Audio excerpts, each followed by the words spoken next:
अस्सलाम वालेकुम, welcome to my YouTube channel. उम्मीद है कि आप लोग सब खैरियत से होंगे। आज मैं आप लोगों को फ़िज़िक्स के न्यू बुक के फ़िज़िक्स की न्यू बुक के एमसीक्यूज सॉल्व कराना चाहूँगी, जो कि यूनिट नंबर 11 साउंड्स के हैं, जो कि आपको पेज नंबर 38 पर मिल जाएंगे। 1 से लेके 10 तक के न्यूमेरिकल एमसीक्यूज़ हैं, उनके करेक्ट आंसर्स लगवाऊँगी। तो चलिए शुरू करते हैं। सबसे फर्स्ट जो न्यूमेरिकल है हमारे पास वो है कि sound is a form of, sound जो है वो किसकी फॉर्म है। अगर आपने पढ़ा हो तो sound is a form of energy है, लेकिन वो एनर्जी जो है वो मैकेनिकल एनर्जी है। ठीक है, तो इसका करेक्ट आंसर है B, sound is a form of mechanical energy.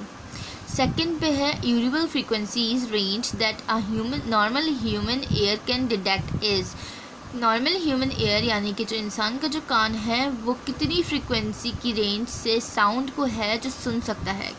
ठीक है, तो अगर आप पेज नंबर 36 पर देखिए तो इधर लिखा हुआ है कि the normal human air the lower limit of Audible range, यानी कि जो लोअर लिमिट है, जितनी कम आवाज़ एक ह्यूमन एयर सुन सकता है वो है 20 hertz, and the upper limit, और जितनी ज़्यादा आवाज़ ह्यूमन एयर सुन सकता है वो है 20 किलो हर्ट्ज़। ठीक है, तो इसका आंसर हो गया B, 20 hertz to 20 kilo hertz. ठीक है, थर्ड हमारे पास जो एमसीक्यूज़ है वो है the approximate value of the speed of sound.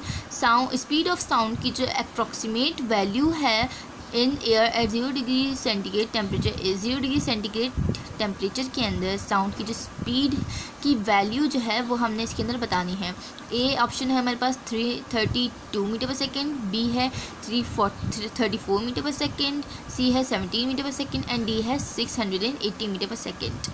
तो अगर आप पेज नंबर 27 पे देखें तो यहाँ लिखा हुआ है it is faster than 331 metre per second. ठीक है, which is the speed of sound in air at 0 degree centigrade, यानी कि 331 मीटर पर सेकेंड पे जो स्पीड ऑफ साउंड है 0 डिग्री सेंटीग्रेड के अंदर वो तेज़ हो जाती है इतने मीटर पर सेकेंड के अंदर, 331 मीटर पर सेकेंड में।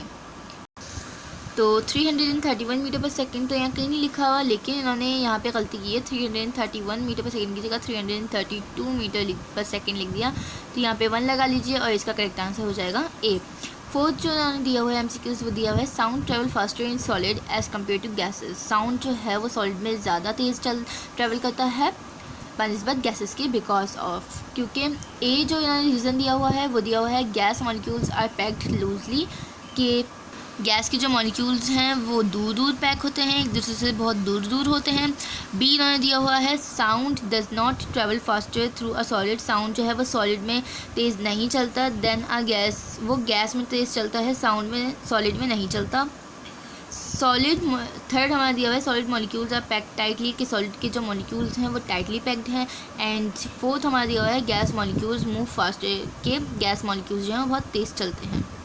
तो अगर आप यहाँ पर पेज नंबर 26 पर अगर आप देखें तो यहाँ पे ये बात इन्होंने लिखी हुई है speed of sound in solid liquid and gases के अंदर कि सॉलिड, बिकॉज कि यहाँ पे लिखा हुआ है sound moves faster in solid because the molecules और particles of solid are very close to each other, क्योंकि साउंड जो है वो सॉलिड के अंदर फास्टर चलता है क्योंकि सॉलिड के जो मॉलिक्यूल्स होते हैं वो एक दूसरे के बहुत करीब होते हैं, यानी कि टाइटली पैक्ड होते हैं। तो इसका आंसर आएगा आपके पास, वो होगा C, solid molecules are packed tightly. Fifth यहाँ पे इन्होंने हमको दिया हुआ है the 2 factors that affect the speed of sound in air are. 2 ऐसे फैक्टर्स बताइए जो कि स्पीड ऑफ साउंड, जो कि साउंड की स्पीड को इफेक्ट करें हवा में के अंदर। ठीक है, तो अगर आप पेज नंबर 27 के अंदर देखें इफेक्ट्स ऑफ टेम्परेचर के अंदर जो आपको दिया हुआ है ना, topic factors that affect the speed of sound के अंदर इफेक्ट ऑफ टेम्परेचर दिया हुआ है इन्होंने एक, और दूसरा आपको दिया हुआ है इफ़ेक्ट ऑफ ह्यूमिडिटी, यानी कि टेम्परेचर और ह्यूमिडिटी, ये 2 चीज़ें जो हैं वो एयर को इफ़ेक्ट करती हैं। तो इसका जो करेक्ट आंसर होगा वो आ जाएगा आपके पास D, temperature and humidity of the air. Sixth हमको दिया हुआ है the separation between 2 consecutive compressions of the sound waves called, के 2 कंसेक्यूटिव कंप्रेशंस की जो सेपरेशन होती है साउंड वेव्स के अंदर वो उसको क्या कहते हैं। ए है टाइम पीरियड, बी है एम्पलीट्यूड, सी है फ्रीक्वेंसी, डी है वेवलेंथ। तो जो 2 कंसेक्यूटिव कंप्रेशंस जिसको सेपरेट करता है वो करता है वेवलेंथ। तो इसका करेक्ट आंसर हो जाएगा D, wavelength. Okay, then seventh इन्होंने जो MCQs दिया है वो दिया है the order of speed of the sound in different mediums from faster to slowest. हमें ऑर्डर बताना है साउंड की स्पीड का कि किसके अंदर ज़्यादा फास्ट ट्रैवल करता है साउंड और किसके अंदर कम करता है। ए दिया हुआ है गैसेस लिक्विड सॉलिड, बी है लिक्विड सॉलिड गैसेस, सी है solid liquid gases and D है गैसेस सॉलिड लिक्विड। तो यहाँ पर आप समरी के अंदर पेज नंबर 36 के ऊपर देख सकते हैं लिखा हुआ है the speed of sound is faster in solid materials, यानी कि साउंड की जो स्पीड है वो सॉलिड के अंदर ज़्यादा, सॉलिड मटेरियल्स के अंदर ज़्यादा तेज़ ट्रैवल करती है। And slower in liquid, liquid के अंदर स्लोअर करती है। और गैसेस के अंदर उससे ज़्यादा कम करती है, यानी कि सबसे पहले सॉलिड के अंदर तेज़ करती है, लिक्विड के अंदर उससे कम करती है, गैसेस के अंदर उससे कम करती है, यानी सबसे कम गैसेस में। तो इसका जो ऑर्डर बनेगा वो बनेगा सॉलिड लिक्विड एंड गैसेस। तो करेक्ट आंसर हो गया हमारा सी। 8 हम देख लेते हैं अल्ट्रासाउंड है सेवरल यूजेस इन मेडिसिन इंडस्ट्री, यानी कि अल्ट्रासाउंड के बहुत सारे यूजेस हैं मेडिसिन में भी इंडस्ट्री में भी। Which one has use ultrasound, तो ऐसी कौन सी चीज़ है जिसने अल्ट्रासाउंड को यूज़ किया है। वापस से आप पेज नंबर 36 पर समरी पर आएँ, उसमें लिखा हुआ है कि ultrasonography uses ultrasound to scan soft organ and tissues, यानी कि अल्ट्रासोनोग्राफी ऐसी चीज़ है जिसने अल्ट्रासाउंड को यूज़ करके सॉफ्ट ऑर्गन और टिश्यूज़ को स्कैन किया है। यहाँ पर जो हमारे ऑप्शंस हैं वो है A absorption, B pre natural scanning, C dispersion and D measuring humidity of air. यहाँ पे अल्ट्रासोनोग्राफी कहीं नहीं है, लेकिन उन्होंने कहा था अल्ट्रासोनोग्राफी की मदद से, अल्ट्रासोनोग्राफी को यूज़ करते हुए उन्होंने स्कैन किया था सॉफ्ट ऑर्गन्स को और टिश्यूज़ को। तो यहाँ पर अल्ट्रासोनोग्राफी तो नहीं है, लेकिन यहाँ पे प्री नेचुरल स्कैनिंग है, तो उन्होंने स्कैनिंग किया था, तो ये करेक्ट आंसर इसका बी हो जाएगा।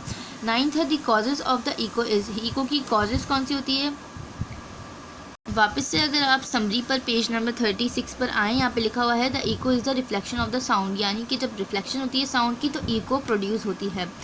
ठीक है, आप तो इसका करेक्ट आंसर हो जाएगा हमारे पास रिफ्लेक्शन। ओके, लास्ट 10 न्यूमेरिकल पे चलते हैं। ये न्यूमेरिकल क्या कहता है कि which type of wave can not travel through a vacuum, कि ऐसी कौन सी वेव है जो कि वैक्यूम से ट्रेवल नहीं हो सकती।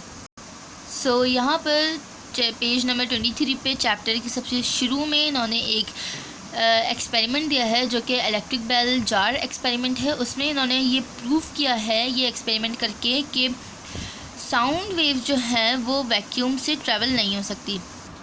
यहाँ पे इन्होंने लिखा हुआ भी है in the bell jar it was a vacuum hence sound wave can not travel, यानी कि साउंड वेव जो है वो ट्रेवल नहीं कर सकती किसमें, वैक्यूम के अंदर। तो हमारा जो करेक्ट आंसर वो हो जाएगा साउंड वेव्स।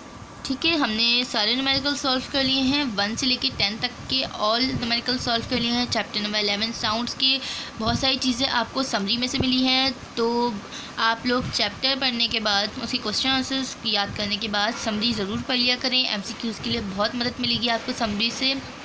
उम्मीद करती हूँ आपको मेरी वीडियो पसंद आई होगी। इस वीडियो में भी बहुत सी चीज़ें हमें समरी से मिल गई थी आसानी से। तो अगर वीडियो पसंद आई हो तो उसे लाइक कीजिएगा, मेरे चैनल को सब्सक्राइब कीजिएगा, बेल आइकन को भी प्रेस कर दीजिएगा। अपना ख्याल रखिएगा, दुआओं में याद रखिएगा। जब तक के लिए अल्लाह हाफ़िज़, मिलते हैं नेक्स्ट वीडियो में।